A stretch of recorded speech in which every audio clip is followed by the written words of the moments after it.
The vegetables are fresh, and there are enough wheats and grains stocked up. I'll pass on the seafood. Oh, it's you. We meet again. Surprised to see me here? It's the director's orders. Xiangling worked all day and night at the restaurant during the festival and didn't get to have any time to enjoy the festivities. The director sent me here to help out in the kitchen so that Xiangling will have some time to herself. But with someone as hardworking as you around, there seems to be nothing much for me to do. It feels good seeing my old friend in the kitchen, fetching ingredients and lighting fires. Perhaps I should borrow Cloud Retainer's Supreme Cuisine machine to speed things up. You'd still prefer to make them by hand, but of course.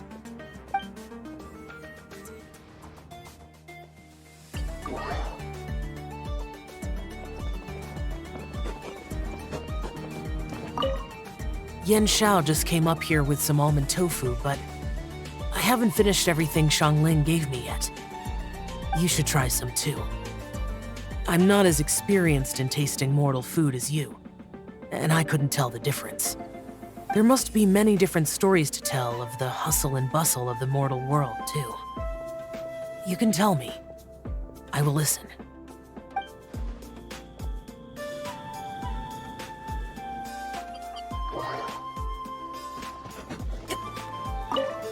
This is such a cool ship! Facing the sea breeze and gazing out at the soaring seagulls, makes me want to sing out loud!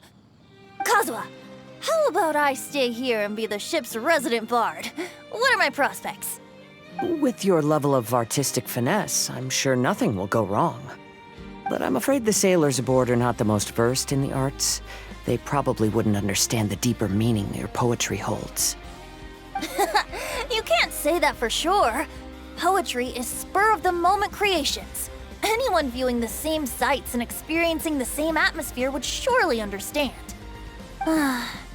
There's a port in Mondstadt too, but I rarely get the chance to board any of the ships. Speaking of ships, everything's perfect about this one, except... Kazuha, could you tell your captain that my height says nothing of my age? I'm way past drinking age. How often does one get to enjoy a seafood feast on a ship? It'll be a real shame if there isn't anything stronger to enhance the food. Pretty please? There's not much I can do about that. It's not because Captain Beidou's not on the ship right now, but because there's no room for negotiation on this matter.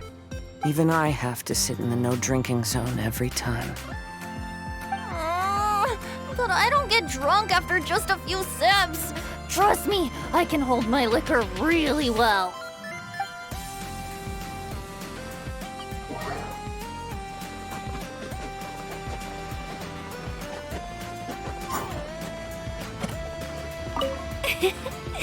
Xingqiu, you have to be honest. Honest about what? How did you and Venti really meet? Why are you suddenly asking that? Aren't they book buddies?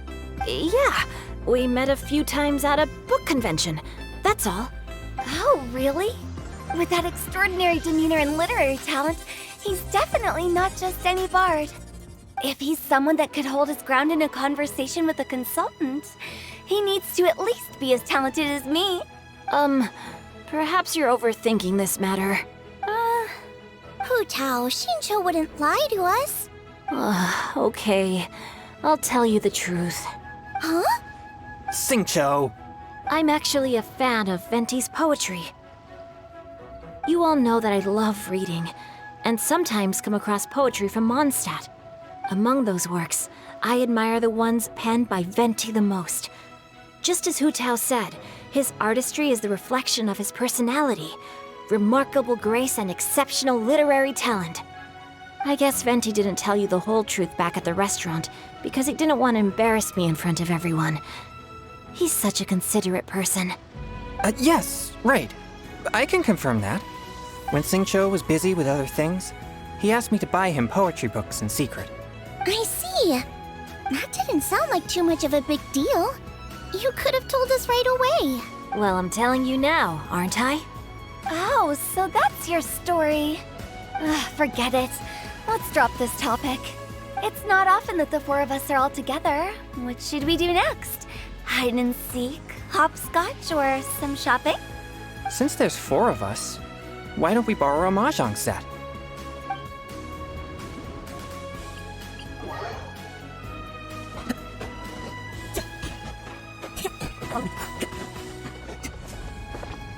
Hey, don't tell me you called me over for just a game of chess. You have to be more specific, Captain Beidou. Is it that you find playing chess an uninteresting activity, or that you're unhappy about my lack of novel ideas? If you don't specify what you mean, how could I know what I should do to please you? Of course. I make a single remark and you reply with a full-blown lecture. Maybe we should deal with all official affairs publicly in the future. Might just make things easier.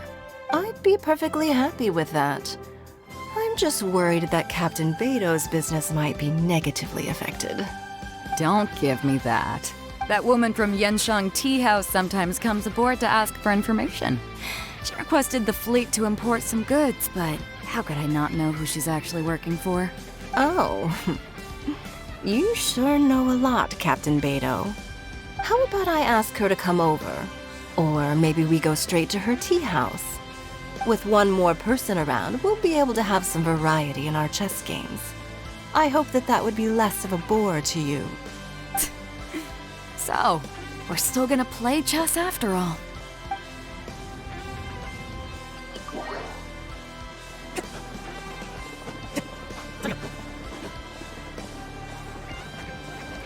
The Lantern Rite celebrations are getting better by the year. Such wonderful music. Dr. Baizhu, I've brought the herbs. Who are they for? The singers.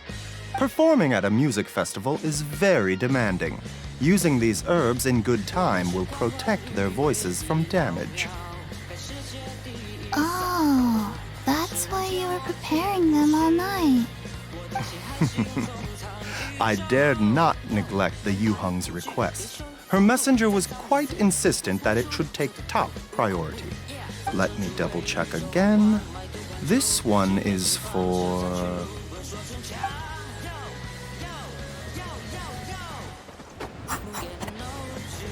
Okay, now I need to get a move on and write my next song. Listen to you.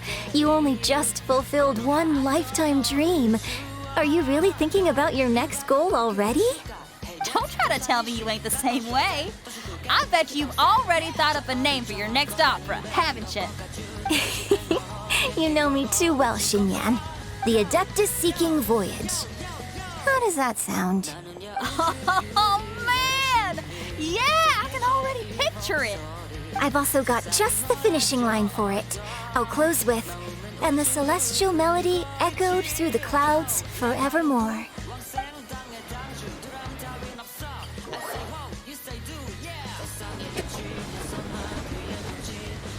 I'm so happy.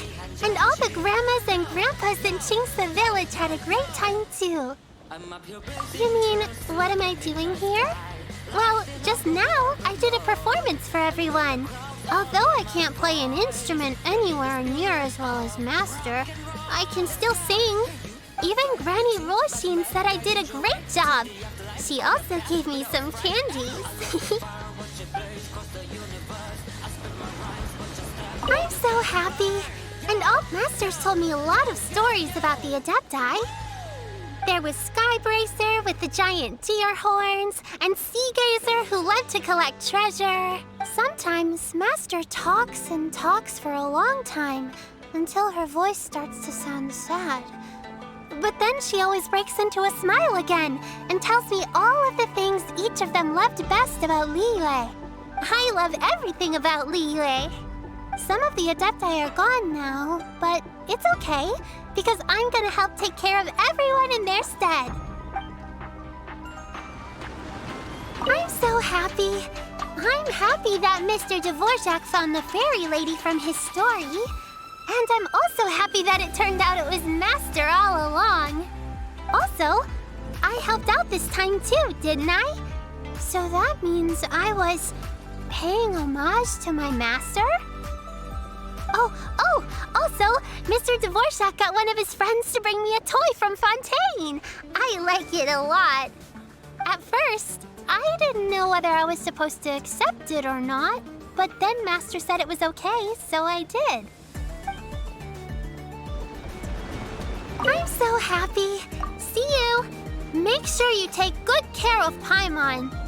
Oh, and please come play with me if you ever have the time. Time to go. Granny, you play so beautifully. Do you think you could teach me? Oh, child, you simply never stop, do you? This festival is a rare chance to rest and relax.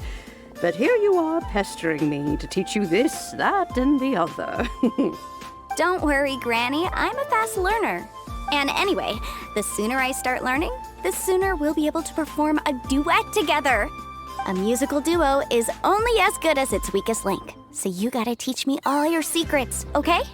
All right. Well, you can start by making me some more tea and leaving it to cool on the side. Sure, Granny. Meow. Your Highness. I am Kaedahara Kazuha from Inazuma. I wouldn't mind a walk together.